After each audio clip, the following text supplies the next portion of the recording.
Hello అండి, ఈరోజు దోశ ఎలా వేసుకోవాలో చూపిస్తాను. ఈ గ్లాస్తోని ఒక గ్లాస్ మినపప్పు తీసుకోవాలా. ఇదే గ్లాస్తోని 2 గ్లాసులు బియ్యం తీసుకోవాలా. మినపప్పు బియ్యం ఇట్లా తీసుకోవాలా. తీసుకొని బాగా వాష్ చేసుకోవాలి. ఇది ఇట్లా 2-3 టైమ్స్ వాష్ చేసుకొని పెట్టుకోవాలి, నానబెట్టుకోవాలి కొద్దిసేపు. నేనైతే ఒక 3 hours నానబెడుతున్నా, తర్వాత చూద్దాం. నైట్ నేను పప్పు నానేసుకున్నాను కదండి, అది నైట్ మిక్సీ పట్టినాను 3 hours తర్వాత. అదే పిండి ఇది మంచిగా నైట్ అంతా నానబెట్టిన, మంచిగా పులిసింది పిండి. నేను పెద్ద గిన్నెల నుంచి చిన్న డిష్లోకి కొంచెం తీసుకున్నాను.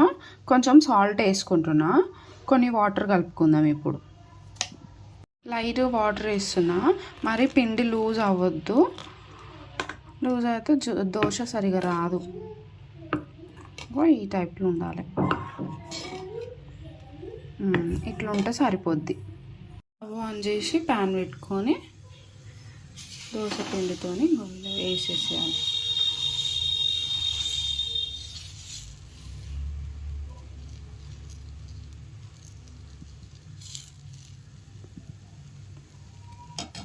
మీద నుంచి కొంచెం లైట్గా ఆయిల్ వేస్తున్నా. ఆయిల్ ఇష్టం లేని వాళ్ళు స్కిప్ చేయొచ్చు. దోశ అయింది, తీసేస్తున్నా. ఇప్పుడు తీసుకొని హాట్ ప్యాక్లో వేస్తున్నా.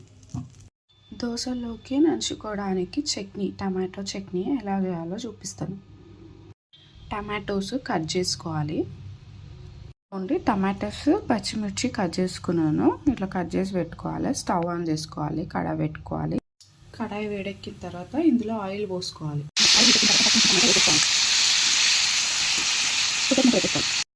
టమాటోస్ మంచిగా మగ్గినాయి.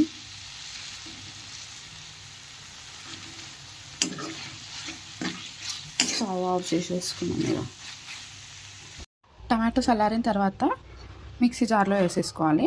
వేసుకొని కొంచెం సాల్ట్ వేసుకోవాలి. ఇందులో సాల్ట్ వేసుకున్నాం కదా, కొన్ని లైట్గా వాటర్ వేసుకోవాలి. ఎక్కువ వాటర్ వేసుకుంటే మిక్సీ పడుతున్నప్పుడు చిమ్ముతాయి ముఖం మీద, అందుకని లైట్గా వేసుకుంటున్నా.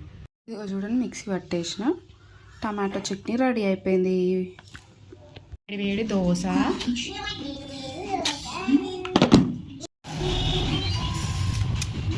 వేడి వేడి దోశలోకి టమాటో చట్నీ బాగుంది ఫ్రెండ్స్.